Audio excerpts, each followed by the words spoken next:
네, 국회에는 많은 상임위 또 특별위원회가 있습니다. 그중에 알짜로 불리면서 많은 의원들이 들어가고 싶어하는 위원회도 따로 있습니다. 대부분 지역구 민원 또는 수건 사업을 해결할 수 있는 그런 위원회들입니다. 그중에서도 손에 꼽히는 위원회 바로 예산결산특별위원회입니다. 이유는 짐작하시겠지만 지역구 예산 확보에 유리하기 때문입니다. 예결위는 나라 예산 500조 원을 심사하는 곳인 만큼 규모도 다른 위원회 2배인 50명의 위원으로 구성되어 있습니다. 자, 그런데 예결위 안에 핵심 노른자 소위원회가 하나 있습니다. 바로 예산안 조정소위입니다.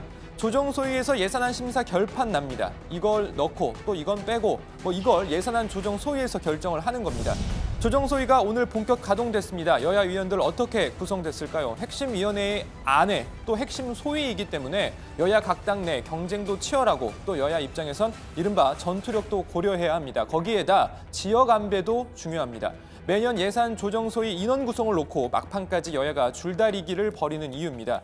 올해는 그래도 구성이 빨리 끝났습니다. 여야 교섭단체 중심으로 민주당 7명, 한국당 6명, 그리고 바른미래당 2명으로 구성이 됐습니다.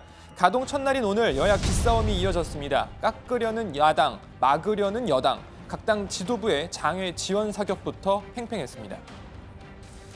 자유한국당이 터무니없는 예산 삭감을 공언한 것은 매우 유감스러운 일입니다. 삭감하겠다고 나선 14조 5천억 원의 예산은 우리 사회 약자들이 안정적으로 일자리를 구하도록 돕는 소중한 예산입니다. 엉뚱한 돌팔매질 때문에 수많은 서민들의 등골이 휘고 있다는 이 사실을 엄중히 경고합니다. 슈퍼 예산, 지금 우리 경제에 너무나 큰 짐이 될 것입니다. 국민과 기업이 어려워 죽겠다는데 그 와중에 정부는 몸집만 더 키우겠다. 한마디로 대한민국을 가분수로 만들겠다는 것입니다. 국민 분열 예산, 대북 굴욕 예산, 그리고 총선 매표용 현금 살포 예산은 허락할 수 없습니다. 국민의 지갑을 지키고 대한민국 경제를 지킨다는 사명감으로 임하겠습니다. 자, 예산안 조정소위 김재원 위원장의 개회 선언으로 본격 가동됐지만 첫날부터 삐걱댔습니다. 개회 직후 여당 의원들이 김재원 위원장에게 막말 논란에 대한 사과를 강하게 요구한 겁니다. 야당 의원들은 반박했습니다.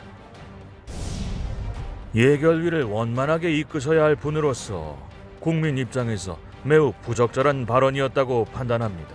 정상적인 심사를 위해서는 최소한 위원장의 사과 표명이 있어야 하지 않겠나 생각합니다. 김재원 위원장의 발언은 예산 심사와 관계가 없습니다. 왜 심사장에서 그런 이야기를 꺼내는지 이해할 수 없습니다. 정치 공격밖에 안 됩니다.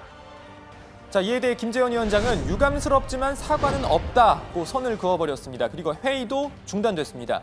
지난해에는 조정소위 구성 문제로 여야가 갈등을 빚은 데다 예산안과는 관계없는 채용비리 의혹 국정조사 관련 충돌 등으로 조정소위가 지각 출범했는데요. 그래도 첫날 분위기는 오늘보다 좋았습니다. 당시 여야 원내대표가 응원 방문도 했죠.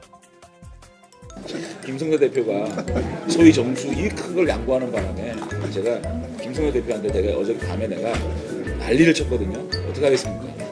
우리 홍영표 대표님 입장을 생각해서 내가 이 자유한국당의 전략 전술을 따라갈 수가 없어. 홍 대표 뵈니까 이제 그냥 이 눈이 빨간 충혈이 막 도생인 거예요. 우리가 잘 해야지. 좀 있을 때 우리 위원장이 우리한테 충혈되는 거 아니야? 저희들은 전혀 여기 관여할 생각이 없어요. 알아서.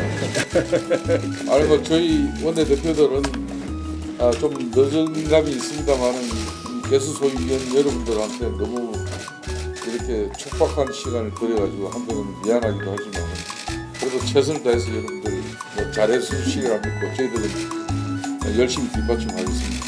네, 아주 내실 있는 그러한 그 예산 심의가 되도록 같이 노력합시다. 두 분께 감사의 말씀을 세 분. 세 분 했습니다. 자, 지난해는 이렇게 화기애애하게 출발은 했지만 결국 또 예산심사 고질병인 쪽지심사, 까똑심사, 그리고 소소위 문제 계속 이어졌습니다. 지난해 이맘때 소소위 소식 하루가 멀다 하고 전해드렸죠. 소소위가 뭔지도 지난해 정말 자세하고 알기 쉽고 정확한 예를 들어서 말씀드린 바 있습니다. 이상복 위원장 주재로 보도국 예산 조정 소위가 한창인데 다정의 예산을 두고 갑론을박이 벌어집니다. 신혜원 반장, 점심 도시락 예산 늘려야 한다. 양원부 반장은 무슨 소리냐? 긴축재정 더 깎아야 한다. 뭐 이런 가운데 최종혁 반장은 자 점심은 그대로 두고 아침 식사 예산 항목을 신설하자. 자 이렇게 반장들이 하는 이야기 모두 회의록에 기록이 됩니다. 그런데 도저히 결론이 나지 않자 이상복 위원장 소소위에서 논의하자 이렇게 제안을 합니다. 소소위 그러니까 이 작은 소위인데 자 양원보 반장과 고석순 반장은 빼고 최 반장과 신 반장 그리고 이상복 위원장만 별도로 만나서 회의를 또 하는 겁니다. 자 소소위에 끼지 못한 반장들은 소소위에 있는 반장들에게 까똑 보냅니다. 자 우리 아침 식사 예산 좀 잘 부탁해. 내년부터 간식도 좀 먹고 싶은데 자 소소위는 법적 근거가 없기 때문에 회의록을 남기지 않아도 됩니다. 따라서 언제 어디서 어떤 이야기를 주고받았는지 아무도 모릅니다. 자 이렇게 결론만 남는 겁니다. 아침 식사 예산 신설하고 점심 도시락 예산 10% 삭감 대신 간식 비용 20% 증액. 자 그러니까 법적 근거도 없이 기록도 없이 그냥 여야 의원 몇 명이서 수백조 원의 예산안을 휘리릭 정하는 겁니다. 매년 지적되는 문제인데도 매년 반복되는 고질병이었는데요. 자 김재현 예결위원장은 올해는 소소히 하지 않겠다 이렇게 공언한 바 있습니다.